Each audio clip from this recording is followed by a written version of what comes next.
Hello, my friends, and welcome to episode 101 of the Kiss Army Nation podcast. I'm Pasquale Vari, one of your hosts. And I am Claudio Spera. Welcome to the show, everyone. And as usual, thanks a lot for your loyal support. So we would like to get on board on a topic that we find it coincides with the band wrapping up activities and hanging up the boots as a tour entity. As such, it makes sense to start thinking of the members of the band getting involved in solo projects. But we are giving a different spin to it. What about digging into the past endeavors and see what the future has to bring? For this topic, once again, we are joined by our dear friends, Patrick de Montigny and Craig Patton. Welcome to the show, guys. Welcome, guys. It's a pleasure to be here, as always. All right. So, guys, as usual, let's start the discussion with an off-the-topic question. And I guess, the week of March 6th, 2023 was a week that Kiss fans will never forget. And why is that? Well, following the announcement of the final Kiss shows for the End of the Road tour, including the last two shows at Madison Square Garden, Kiss fans and the general public were extremely anxious to get tickets for those shows. I don't know about you guys, man, but that was a stressful time for me. So what was the experience like for you guys? I'll start with Patrick. I was not planning on going to New York, but I did follow it through conversations, and yeah, it appeared to be very stressful. Now, for Montreal, I was stressed a little bit because for some reason I could tell that the pre-sales, not with the Kiss Army, but with Ticketmaster, good seats were going, and there was also so many rumors about how pricey it was going to be, so that was another stress. I mean, can you imagine paying $500 for a ticket? Yeah, I can. So I was like, so I was like, you know what, I hope it's not that bad. So I managed to get some okay seats for Montreal, and I might check out Quebec. We will see, but it was a stressful time. It was, for sure. Okay. Hey, listen, Pat, if you're going to Quebec, let me know, because I'm thinking of going. There's no way I'm going to miss Quebec. There's no way. Yeah. No, it's definitely thinking about it. Yeah, I was thinking maybe I'll get a hotel after the show, leave like at 5 o'clock in the morning, and drive straight to work. It's doable. I did that on the farewell tour. Yeah, I did that for sure. Craig, how about you? What are your experiences like? Well, from what I heard, it was very stressful. Me, you and Claudio were trying to get tickets, and it was like getting into the site and getting booted out, and then only certain sections are open, joining the Kiss Army membership to get the advanced seating and such, right? So, hats off to you, Pas, to get those tickets for us. I appreciate it. My pleasure. And I just don't know how it was so stressful for you guys. I mean, we didn't know what the prices were going to be like. We didn't know what to expect, and I mean, the tickets are a little bit more expensive than usual, but it's the last time, we hope, and I'm looking forward to it. I mean, at the prices they were, I can only do 2 shows. I mean, compared to doing the road trips and doing many shows. Right. But by looking at the sales online, actually, this curiosity is looking at it, and there's quite a bit of seats left for some venues, and but they're more up in the gondolas and stuff like that. But I mean, you can get first row for $10,000 if you're a millionaire, so you're okay. Mm-hmm. Yeah, really. But it is announced 4 more shows. I think it was yesterday. Yeah, the time of this recording, it's now March 30th. So, yeah. Claudio, I know your experiences. We were doing this together. Yeah, we were doing this.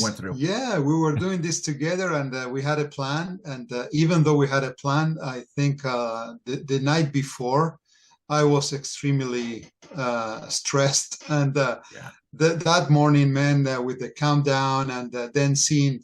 So of course you had you had the hardest homework, which was to get the tickets for New York.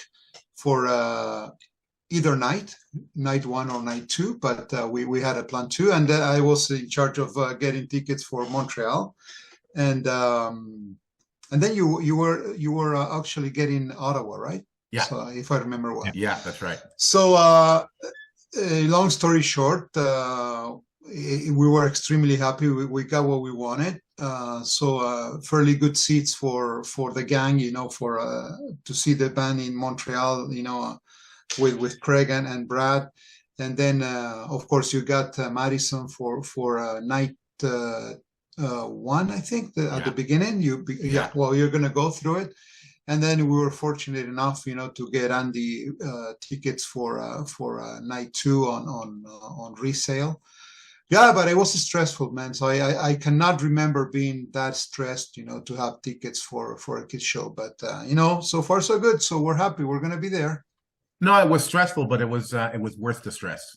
I mean, it started off, getting the pre-sale tickets for Kiss from Kiss Online.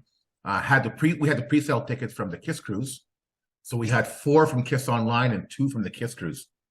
So I remember I was in front of the computer. So I had the computer. I had 2 screens open, one for Ottawa, one for New York, night 2. I had the phone going with the threads going with all of us talking to each other, And I get into New York. It says 2,000 plus people in front of me. I'm going, what? And you see that little bar slowly. It took about 20 minutes. And then by the time I got in, I just started pressing every single seat I can get. Taken. Now, apparently what happened was people who did that, they were seen as bots and they were booted off and couldn't get back in. Oh. It didn't happen to me, thank God, because with Scotiabank, what they do is they ask me for a verification code that it's me. Okay. I put in the code. I didn't have a problem. But I went through every single ticket for the pre-sale, and they were all gone. I even went for the higher end tickets just to see if I could get them. They were all gone. So the pre-sale tickets were gone for the second night. So okay, let me try for night 1. Same thing. A few thousand people in front of me. I had to wait another 15 minutes. I finally get in. I'm pressing everything. It's all gone. Then I'm pressing. There's a few left. I think, okay, it's over. I'm not getting in. Bang! I get a hit. Oh my God! I just bought it. I didn't know what I got. I just bought it. And it ended up being the nosebleeds. So I got New York and then fly over to Ottawa, open up another window, and doing Ottawa. And then I did Ottawa, and I'm messaging you, Claudio, and I'm going, Claudio, what did you get? You're not answering. Claudio, what did you get? I'm freaking out. Claudio, what did you get? And you finally answered. You got some great seats for Montreal. Yeah. And then we're all set. And then I remember I told you, listen, Claudio, we were going to do night 2. We got night 1. We're going to be in New York anyway. Let's just do night 2 as well. And you're going, yeah, why not? That was going to happen. For sure. And then I talked to some of my contacts, and someone told me about StubHub. StubHub. Okay, great. So it was Andy that got those tickets for us. And I remember I was in class when I was talking with Andy, and he got seats, and he was waiting for your answer. And again, you wouldn't freaking answer, going, Claudio, what do you want? You want him or not? You want him or not? Then you finally answer. I'm thinking. Stop thinking. Let's just do it. And I'm in class, ignoring my kids, telling my kids to be quiet. I'm trying to buy kids tickets in New York. The kids are going, Mr. Barry's nuts. I tell my kids, get off your phones, and here I am on my phone buying tickets in the class. That's funny. One day I'll be fired. Oh, but yeah, then when he got those tickets, it's like I was just okay. We're in, man. We're night 1 and night 2. Unbelievable. We're gonna be there. We have nosebleed tickets, but we're in the building. That's right. It's gonna be incredible. Epic. I don't know about you, but I'm gonna cry like a little baby. When it's over. Oh my God. It's going to be an incredible night. But it's also the partying, those 2 days, meeting, friends there in New York. That's going to be awesome too. By the time this episode airs, Joe D'Angelo will have released his tickets for the pre-party on night 2. And it's going to be something special. When Joe organizes something, it's going to be big. It's going to be special. Yeah. So it's going to be an incredible weekend. It's going to be cool. And then thinking about I got to do Quebec. So we're doing Montreal on the Saturday, Ottawa on the Tuesday, and then Friday and Saturday New York. There's Quebec on Sunday. Let's just do Quebec. I'm gonna do it. I'm gonna do it. All right. So yeah, quite an experience, man. We're happy we're gonna be there. So no matter how many shows we're gonna see them, in the final trench of a long history. So the topic for this discussion is quite interesting, and it's called going solo, as we said at the beginning. So the history of our favorite band is so rich and extensive that it gives the possibility to discuss the solo projects of the original members over time, of course, starting with the unprecedented release of the solo albums back in 1978.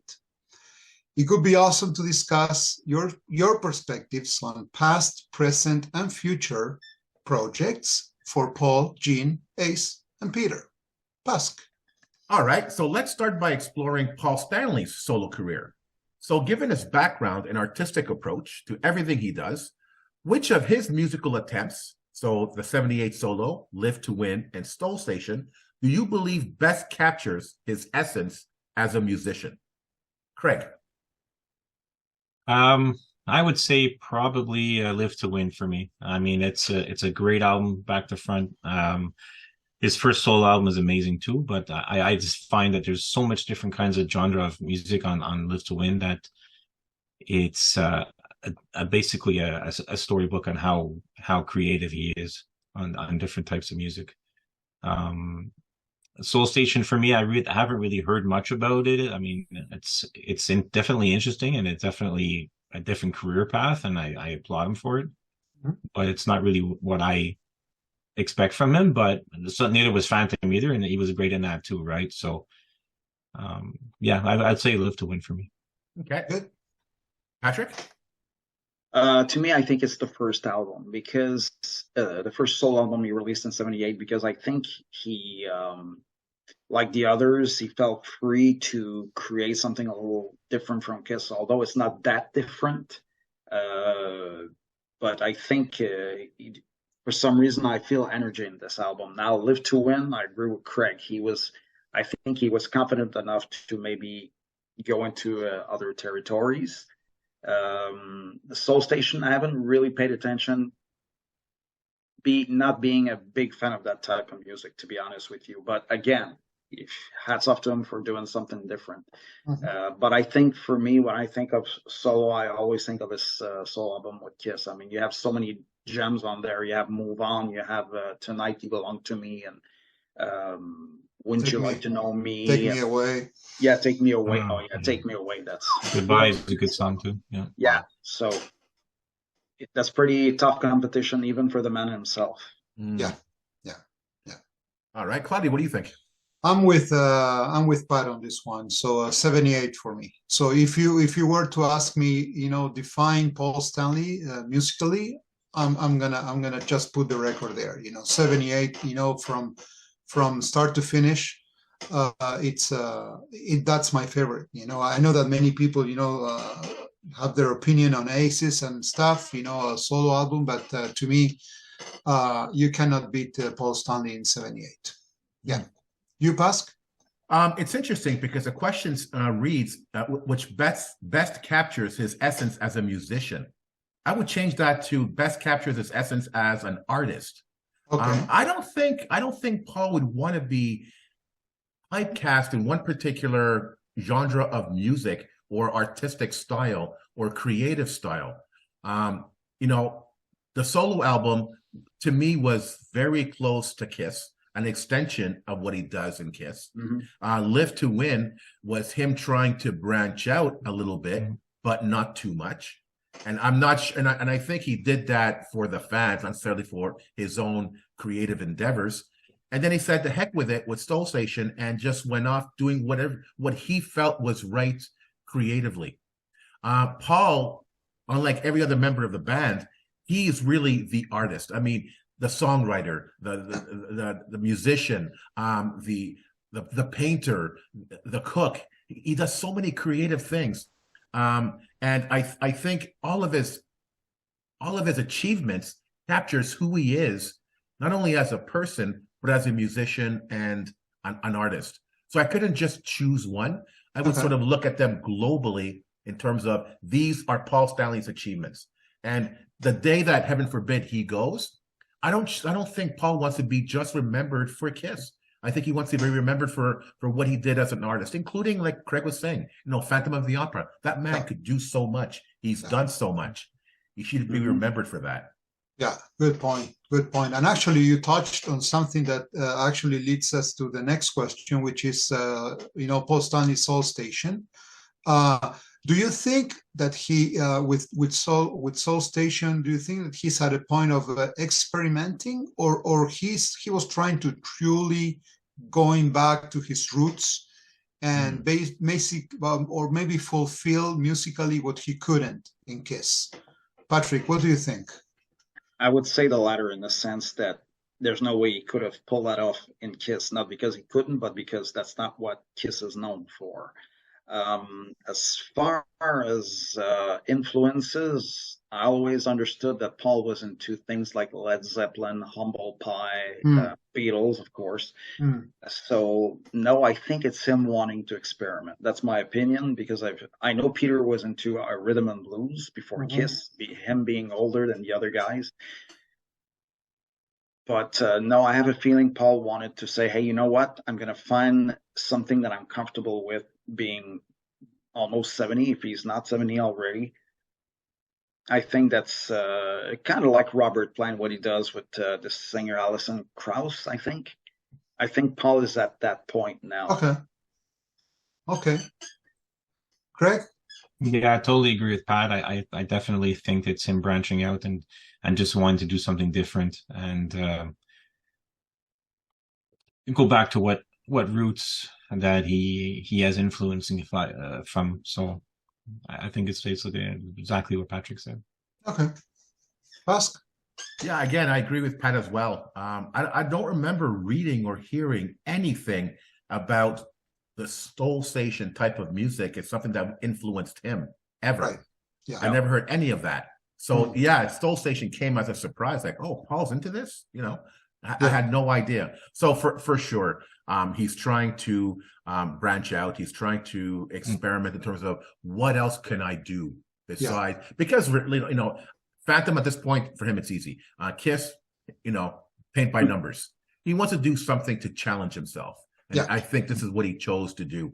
Definitely experimenting and trying to challenge himself as an artist, which I truly admire. Yeah, indeed. Indeed. Yeah. Claudio? Yeah, same thing. I think we all agree on this one. About the roots, you're right. So he never mentioned that. He did mention that at home when he was a kid, his mom and dad, they were listening to this kind of stuff when they came to America. But yeah, true. It's more experimenting than going back to the roots. So we all agree on this one. All right. So let's see if we agree on this one.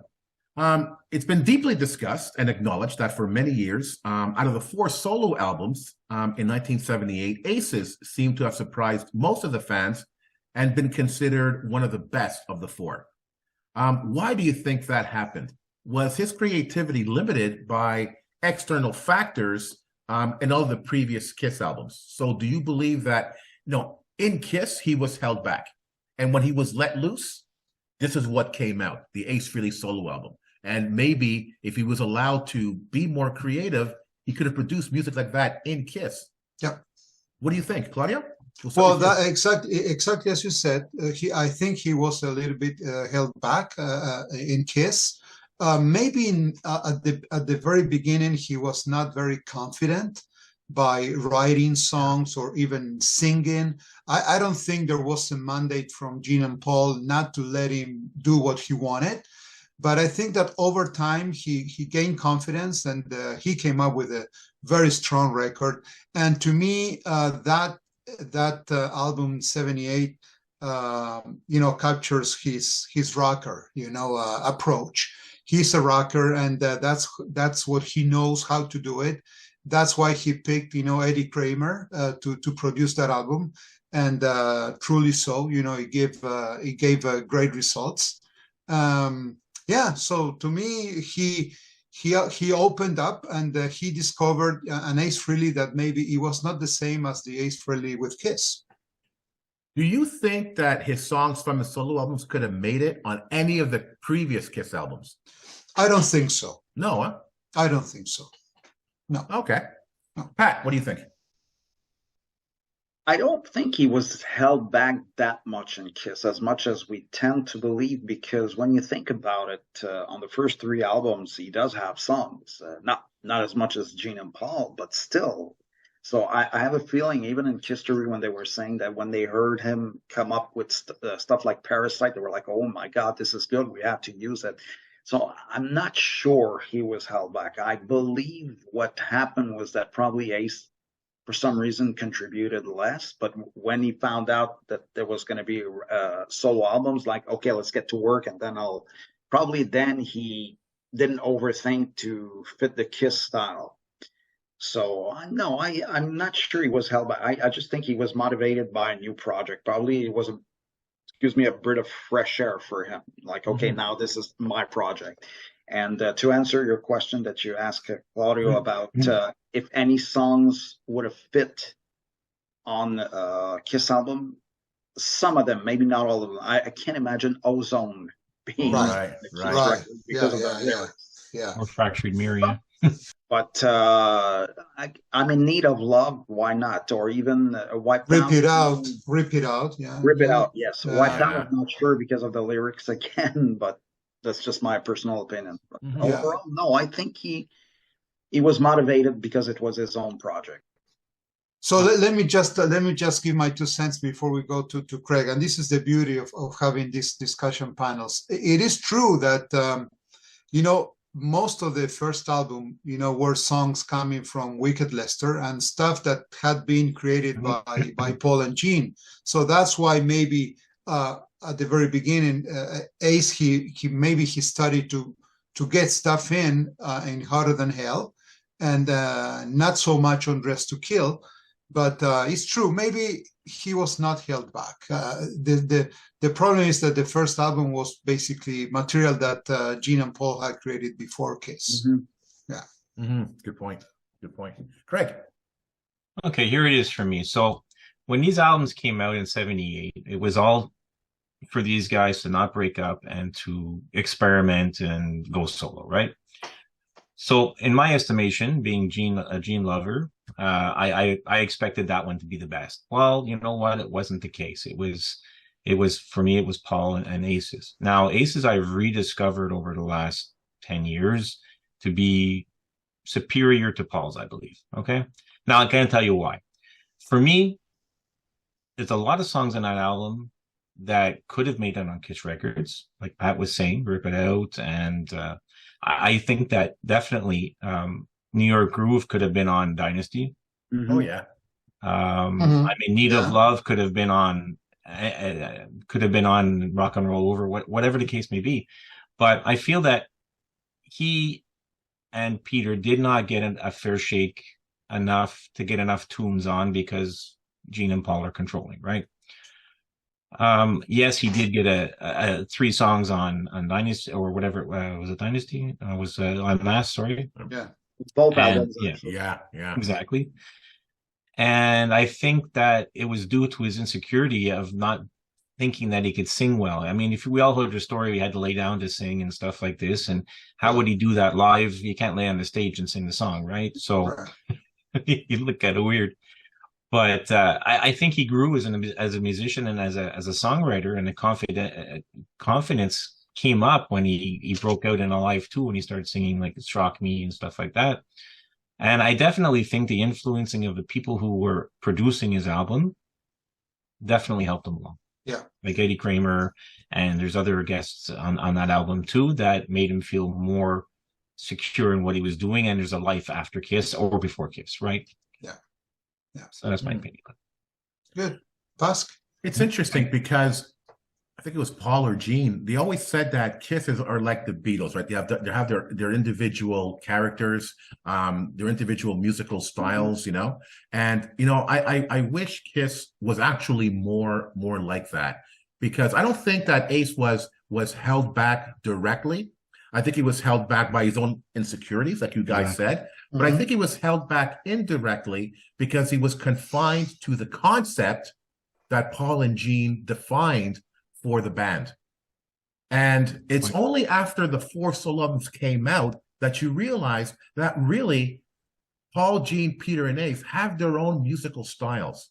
And even Gene, what you hear from Kiss, is that really Gene Simmons? No, it's not. Gene Simmons is what you hear on A-Hole and his solo album. Really, that's Gene. That's his style. I think it would have been nice if they were allowed to really come up with their own musical styles in the band, where you truly have 4 individual members. Even Peter's solo album, that type of music in Kiss, it's not Kiss. Well, it's not Kiss the way they defined it. But if you define it as 4 unique characters, their fan base could have literally quadrupled. Because you could have gotten fans from different genres of music. And inadvertently, Kiss did it as well by changing musical styles with Dynasty, Unmasked, The Elder, Carnival of Souls. You know? And if they would have had the foresight of doing that back in the day, I think the career might have taken a totally different turn.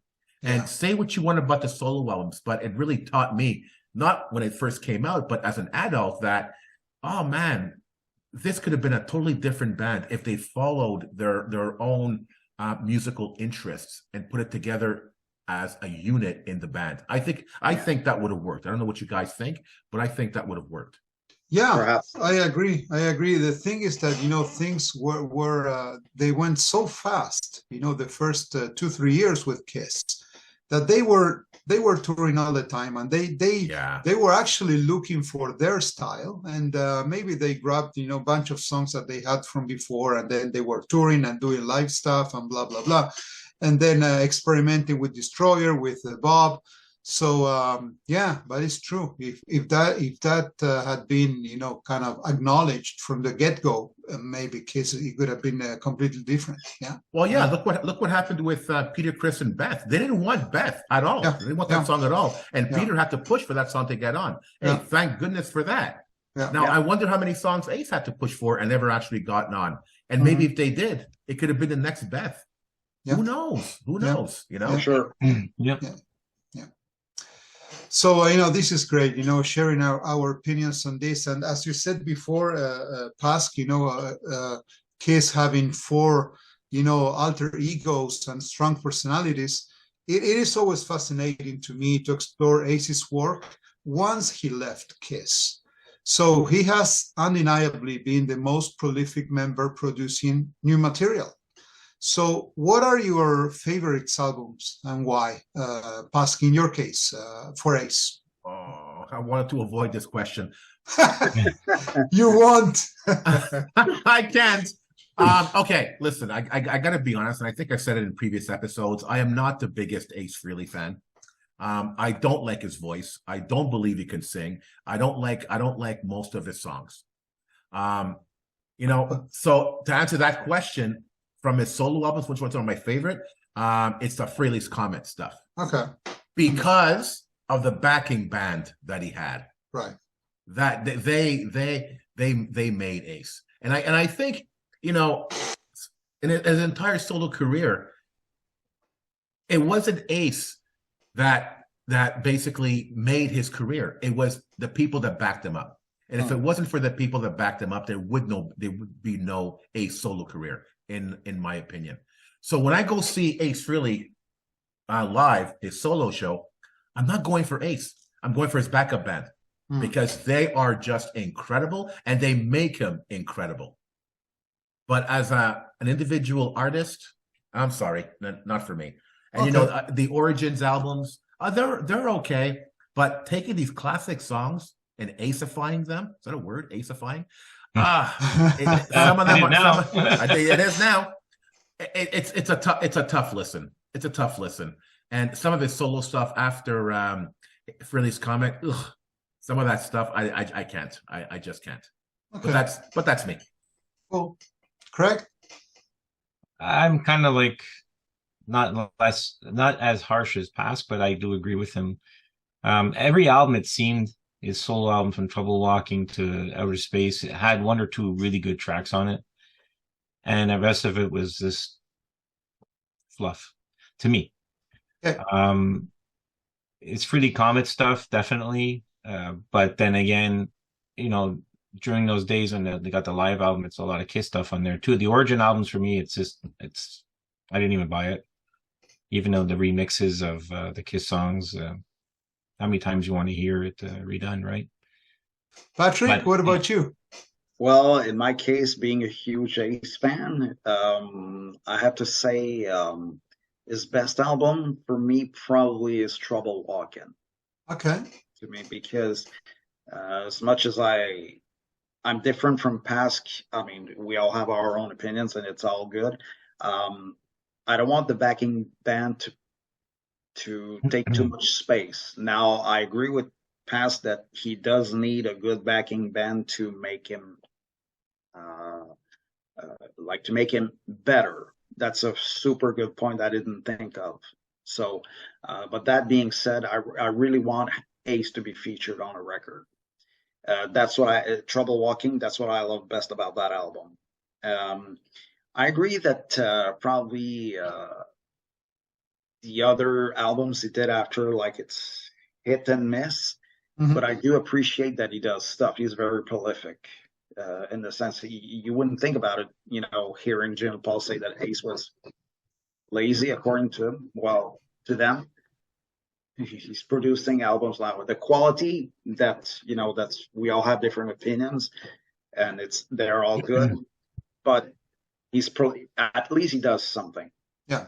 So that's because a lot of people right now have a problem with Kiss not producing any music. Yeah. So, but I agree. Yeah, there's hit and miss here and there. True. It's a good point about releasing new music. Look, I love Ace with Kiss. Okay, I'm not a huge fan of Ace. What he did after Kiss. Although I remember maybe because of the time there in the 80s when he released the Frehley's Comet album, the first one, I loved it. I still do. I put it on, and to me it rocks. A strong band behind, no doubt. And then for the rest, I really listened to them once or twice, Anomaly and Spaceman and all that kind of stuff. I do like that he experiments a lot, but actually it doesn't have any grasp with me, with the type of music that I like. That's actually, I cannot find it on Ace's albums.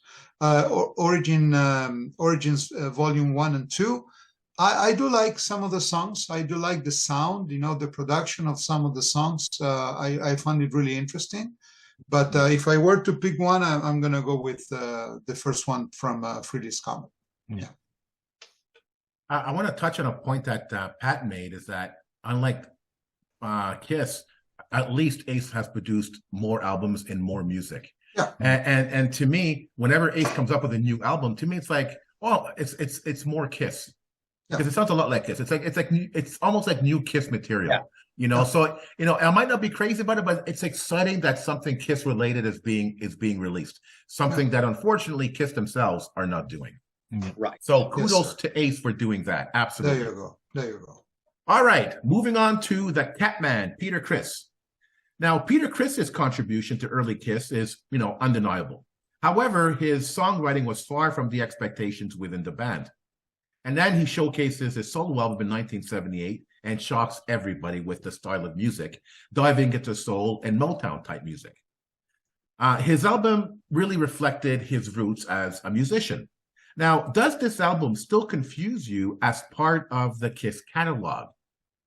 And has it gained value for you over time? We'll start with Pat this time. You know what? I'll make a confidence. I always loved that album because I remember, I'll make a long story short. I was young. I was a Kiss fan already at 9 years old. I went shopping with my mom and she said, you can buy one album, and I wanted to buy the Ace record, but they didn't have any in stock. So I saw the Peter one and I said, okay, I'm going to take the Peter one. Mm-hmm. I put it on, and being 9 years old, you don't have any preconceived notion that it should sound like this, and I heard it and I loved it. And ever since then, I really love it. I think it's, it's not what you would expect from a member of Kiss, but at the same time, you know, it's very easy to listen to. Yeah. I like it better than Jeans, actually. Mhm. Mhm. Okay, Craig. I don't like it at all. Honestly, that type of music for me is not. I mean, I respect what he's done in Kiss, and some of his Kiss tunes are rockers, but I'm sorry, guys. That's my least favorite album of the solo albums. Okay. I just don't dig that kind of music, honestly.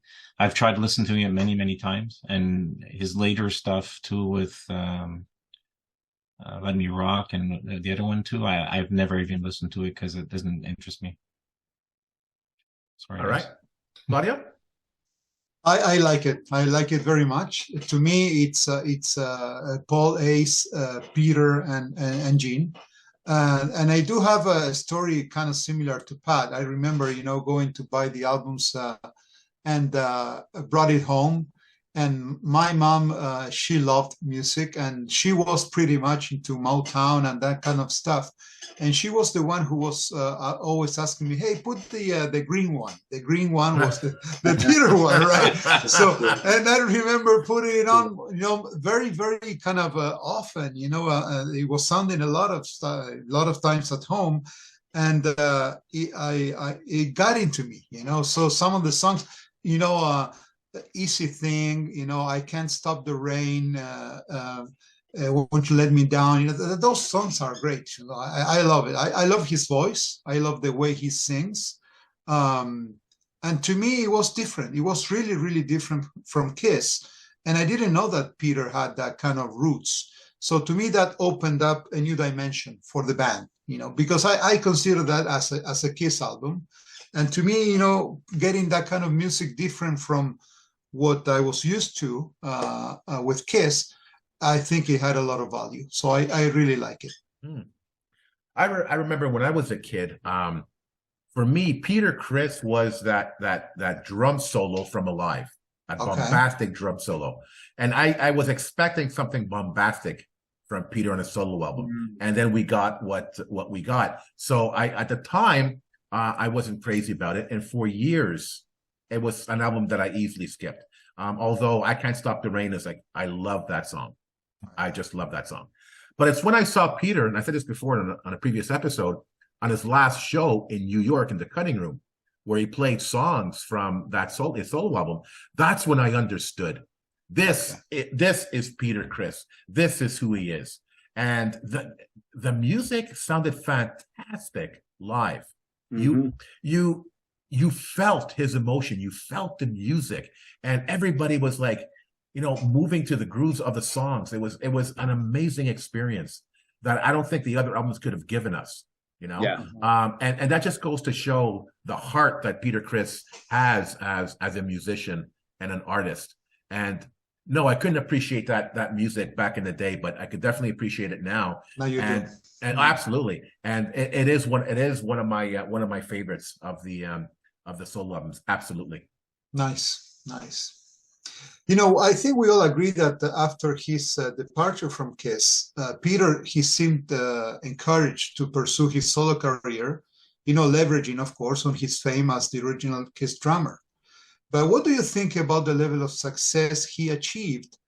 And do you like his solo work in albums like Out of Control and Let Me Rock You?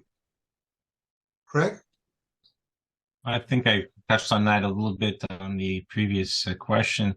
I didn't follow it. I'll be honest with you. I didn't go out and purchase those albums. I haven't even heard them. I don't believe. Okay. Like I said, I respect the man. I think that, now you guys are mentioning it, there is one or two songs that are good on the album. I have to give that. But going forward, I don't think that those albums were groundbreaking in any kind of a way, right? But yeah, it is what it is, and he did it, and some people love it, some people hate it. It's give and take, right? But fully respect him. All right, Patrick. As far as the two albums he did after Kiss, the albums, I think when I listen to them, each of them, it's hit and miss. On Out of Control, I like the title track. I think it could have fit on Dynasty, which I think it was demoed for Dynasty, if I'm not mistaken. There's also By Myself, which was also, I think, for Dynasty. The rest, Yeah. I think, is cover of the Pat Benatar song. That was not too. I wasn't too crazy about it. Now, Let Me Rock You. It's a covers album. I think he only wrote one or two. Yeah. So. But again, he tried, and like Craig said, we can't like everything that they do. And some people may love the Let Me Rock You album. I just think I was a little let down. I expected something more in the vein of Out of Control, but better. But that's not what we got. Didn't happen. Yeah. Yeah. Basque, what about you? I don't know. Like you said, Claudio, you love his voice. So do I. There's something soothing about his voice. I love putting on a Peter Criss record and not rocking out to it. It's not that kind of music, but just sitting back and relaxing and listening to his music. I really enjoy it. I listened to Let Me Rock You recently when I bought the version from the Rockologists, and that was the first time I listened to it. I really enjoyed that album. I played it several times in a row. I was surprised by it. It's like, I can't believe it waited this long to listen to this album. I think his solo efforts after Out of Control and Let Me Rock You were okay. Nothing great. Nothing. But Out of Control and Let Me Rock You, those for me were two solid albums that I still listen to today. And again, those are also two albums like back in the 80s and the 90s I never listened to. It was something more recent. And no, I really enjoy it. When I come home after work and I'm tired, man, listen to Peter Criss. Oh, it's so relaxing. It's so relaxing. Yeah, it has a very special vibe. It's like for that kind of music, background music, having a glass of wine or whatever, that suits perfectly. In my case, I remember when they were released, I was extremely disappointed. I was expecting something more in line with his solo album from '78. But of course, he was trying different things. But now maybe it's you call it age or whatever you wanna call it. But now I dig it. I like it. I put it on once in a while. I like it more Out of Control than Let Me Rock You. The stuff that he did later with Criss #1 and that kind of stuff. No, I'm not. I can't listen to it. It's like it's not my cup of tea. But yeah, Out of Control and Let Me Rock You. Yeah, why not? So good listening, for laid back. It's good. Now another interesting member of the band, Gene Simmons, and his solo career is a little different from the rest, because Gene happens to be like the face of Kiss, right? He's always been the face of Kiss, and you can't imagine Gene outside of the band, So when, like, for me, when he released the Gene Simmons solo album, to me it's like, that's not Kiss. Gene belongs in Kiss, But he did release some solo material, the A-Hole record in 2004, and it was a very surprising and unique album, to say the least. But do you believe that the record has any connection to Kiss? Or again, do you believe that he was experimenting? Patrick? I think some of the songs on that record were intended for Kiss originally. So perhaps he was already experimenting then. Or maybe he redid them to fit something he wanted to experiment. I cannot say I'm a big fan of that record, to be honest with you. I've heard it once or twice. Not really my cup of tea. Was he experimenting? I think so, because he even did the video for, he did a cover of Firestarter. Yeah. Yeah. Okay. Thank you. Yeah. I was looking for that. At least, again, hats off to him for doing something different. It's good that either one of them does something outside of Kiss that is no Kiss connection.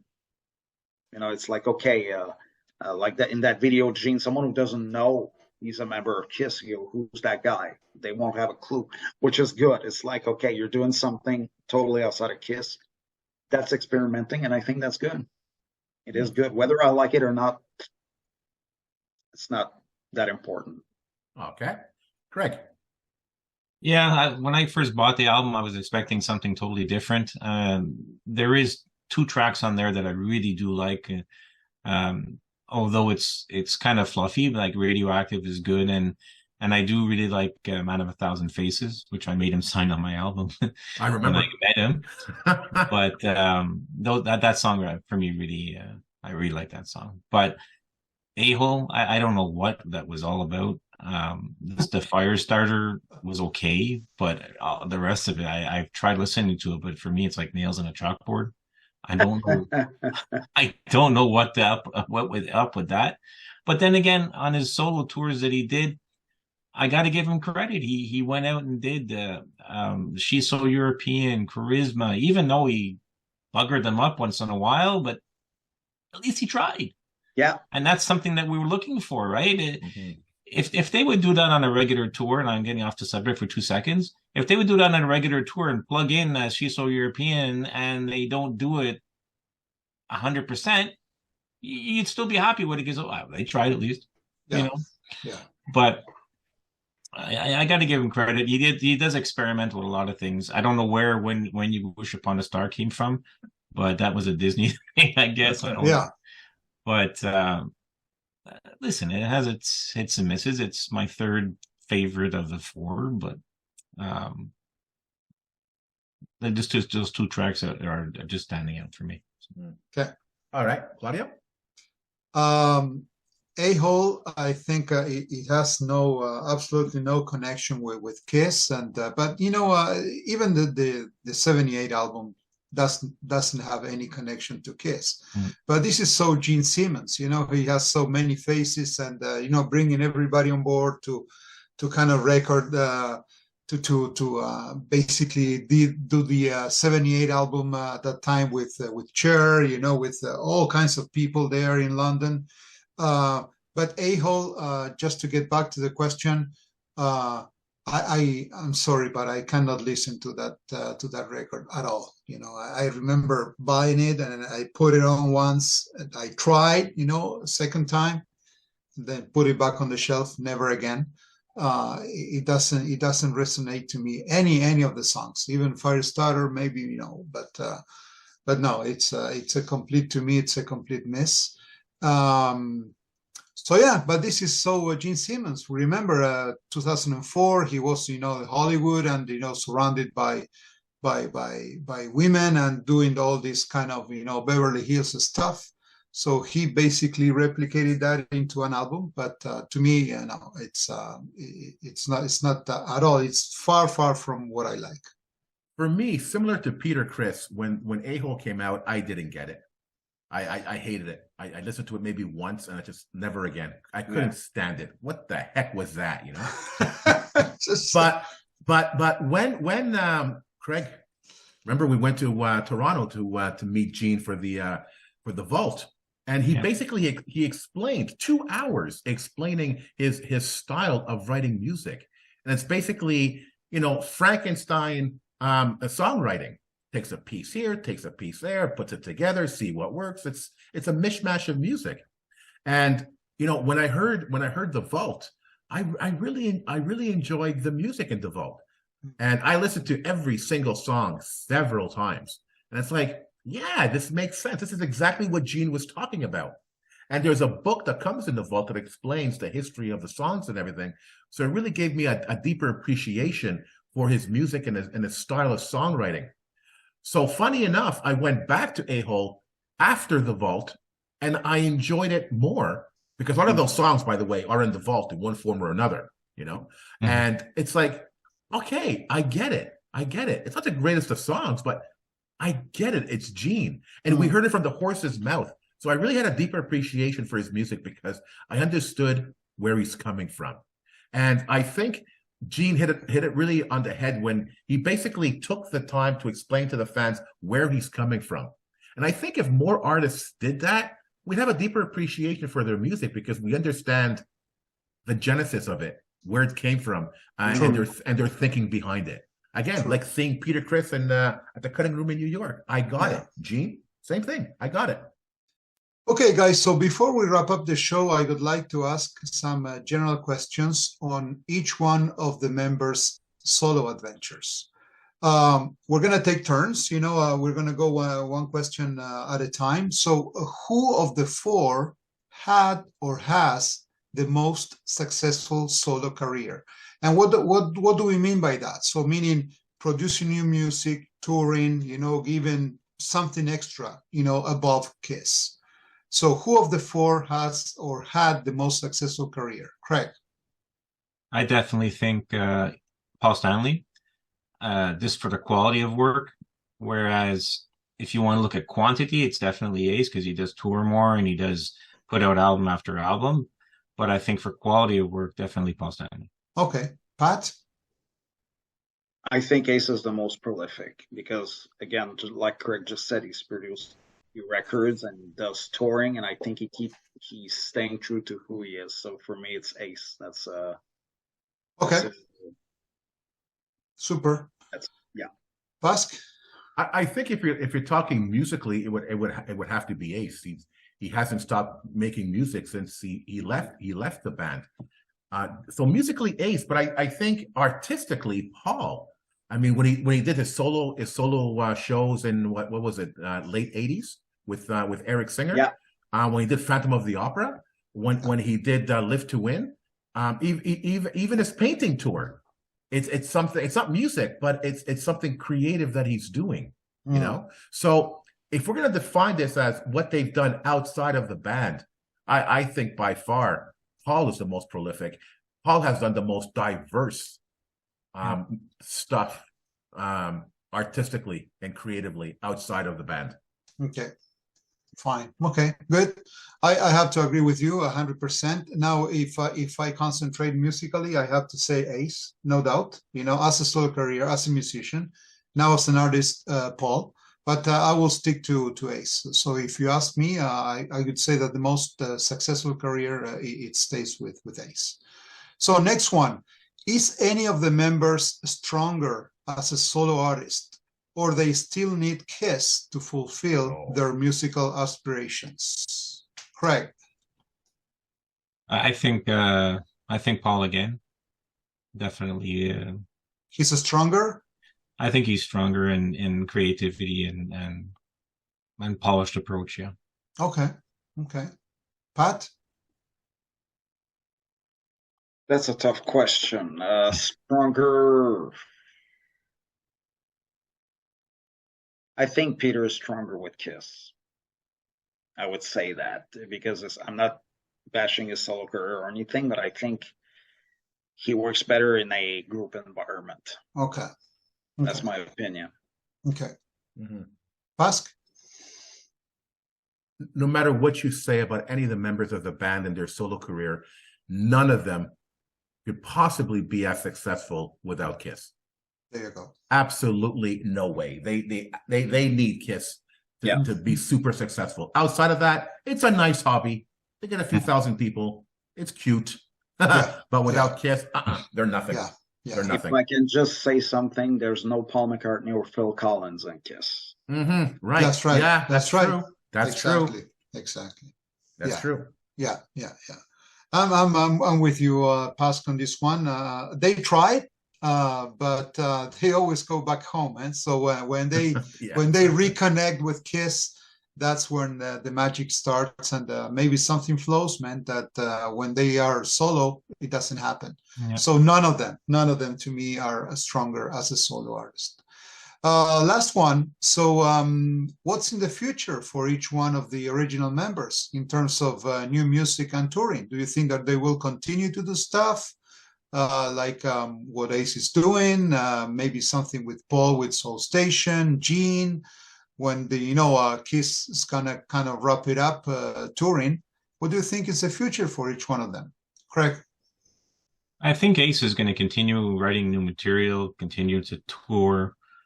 Paul, I think once Kiss is done, I think he's going to explore other options, maybe more Soul Station, maybe another Live to Win kind of album. Gene, I think once it's over, I think he'll be the one that is the most lost. You think so? Okay. Yeah, well, musically wise, I mean, he might do his solo tours, but I think he is between him and Paul are the face of Kiss, right? So he's gonna have a hard time to adapt to finding what he wants to do and be happy with. Mhm. I don't think he'll take back up acting or anything like that, but and Peter, I just think that unfortunately, love the man, but I think he's just going to ride off into the sunset. Okay. Patrick? Greg pretty much says everything I think. I agree with him. Like Ace is going to keep doing what he wants to do, and he seems to be pretty happy with that. Paul, yeah, he's probably not sure he's going to make a solo record, but I can see him continue with Solo Station. He appears to be very content with that, and probably more paintings and that kind of stuff. I think that's where he's going to go as well. Gene, for some reason, I think he may want to try out acting again. Oh, yeah? Okay. I think he would. I mean, I'm not saying he's going to succeed, but I think he's going to give it a shot. He had given up acting while he decided to refocus on Kiss back in '92. But that's a long time ago now, so I think he probably has the luxury once Kiss is finished to maybe explore that. And Peter, I think he retired. Yeah. He retired. He's close to 80. We tend to forget. Yeah. But he's close to 80, so I think he's taking things easy. Yeah. Which he's entitled to. Absolutely. Sure. Pask? I agree with Craig and Pat. I mean, Ace, he's definitely will be going the same direction he's going now. He's going to continue his solo career, playing live, coming up with new music and new records for sure. I can't see that changing. Paul, it's interesting. I think Paul is going to try different things. Definitely, I hope he does Soul Station shows. I would definitely go. I think he's definitely going to do that. He's going to do a lot more painting exhibits. I think he's going to, dive into more of his cooking hobby, and he might try different things artistically. Paul will never stop. He's always going to do something creatively, Yeah. I don't think it's going to come up with a new rock record or anything like that. I think he's done there, but I think artistically he's going to try it. We're going to see a lot of Paul in one way or another. Mhm. Here's my prediction about Gene. I don't believe Gene will go back out as a solo act like he's done in the past. Gene, I don't know. It's not for me. In my opinion, that's not Gene.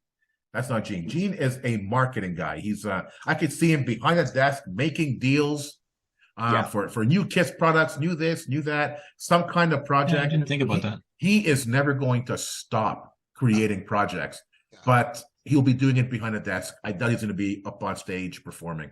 That's my prediction. And you know what, Peter Criss, I am so happy for him because he seems happy in the life that he's living. And what was it a year ago or half a year ago where he did that karaoke version of one. It was it wasn't the best, but that was so nice, and he was cool. happy. That was cool. It's nice to see Peter like that. So I agree with Craig.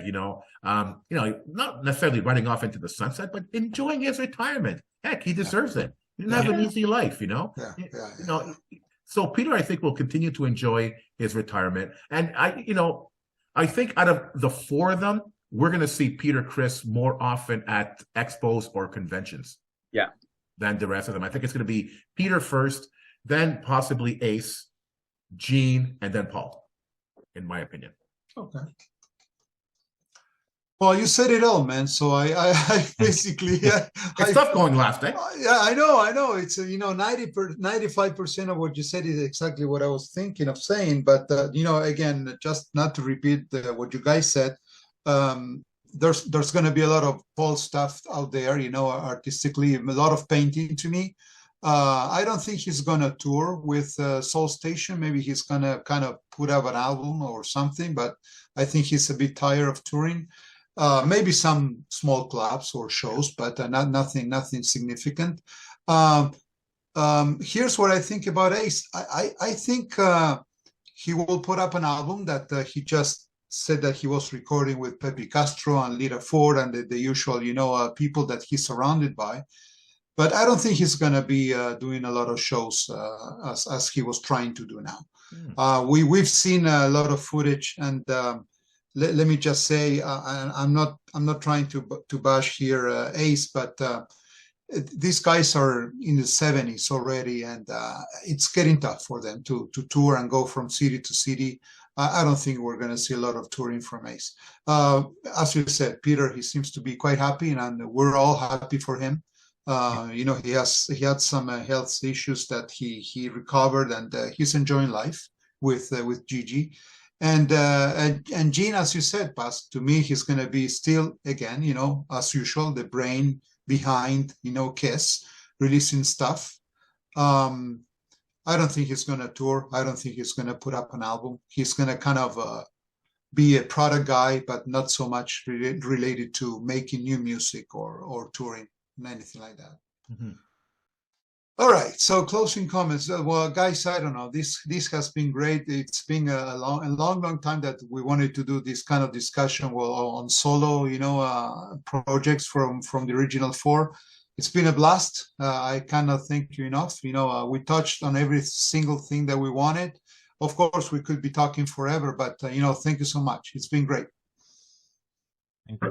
For me, I think, if I remember, we were talking about doing an episode on the solo albums, but, with the End of the Road tour, then we decided, let's look at, where Kiss is going to go after the End of the Road. It'll be interesting to look back at this episode in a couple of years and see our predictions, if our predictions are correct or not. It'll be interesting to see where the band goes after that End of the Road. I agree. But wherever they go, I know that I'm going to be right behind them, each and every one of them. I'm going to be right behind them.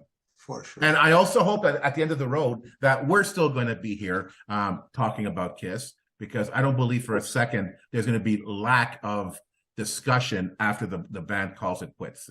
It will never end. And I hope this podcast will never end. You, Craig, any closing remarks? Craig, Pat? No, I just really enjoyed this subject. I mean, it was good to see the different takes on who likes what, and appreciate being here.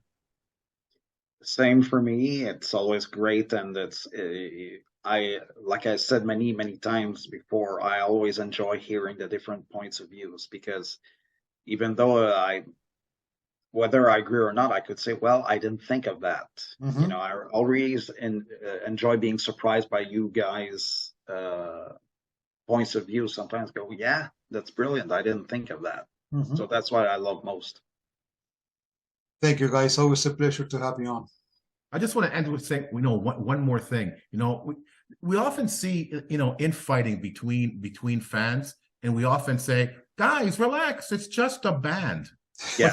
But you know what? It's not just a band, not to us, not the Kiss fans, because there's an emotional attachment to them.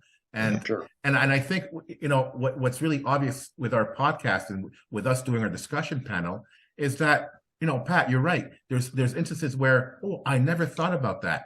Basically, what you're saying is, I never experienced that, because what we're saying basically is based on our experiences, and it's fantastic to get each of your perspectives based on your individual experiences with the band. And I think that's the most fascinating part about this whole thing. Yeah, absolutely. And not only that we have a kind of a special connection, an emotional connection with the band, but with each member, because you don't find that, so often. So when you talk to, let's say, I don't know, Aerosmith fans, there's not going to be Joe Perry's fans or Steven Tyler. Maybe there are, but not as strong as Kiss, So you have the Ace guys, the Peter guys, the Gene, the Paul. So it's amazing. Absolutely. So, guys, once again, thank you so much for being on the show. Thank you so much. So, to the Kiss Army, what is your opinion on the solo careers of each of the members of the original Kiss? Tell us in the comments section. If you have any questions, comments, or ideas, please send them to talktome@kissarmynationpodcast.com. Until the next time, remember, never stop rocking. Take care, everyone. If you enjoyed this episode, like and subscribe on YouTube, or follow us on Spotify, Podomatic, iHeartRadio, or wherever you listen to podcasts. Don't forget to make yourself heard. Leave us a comment on Facebook, Twitter, or Instagram. See you all soon, Kiss Army.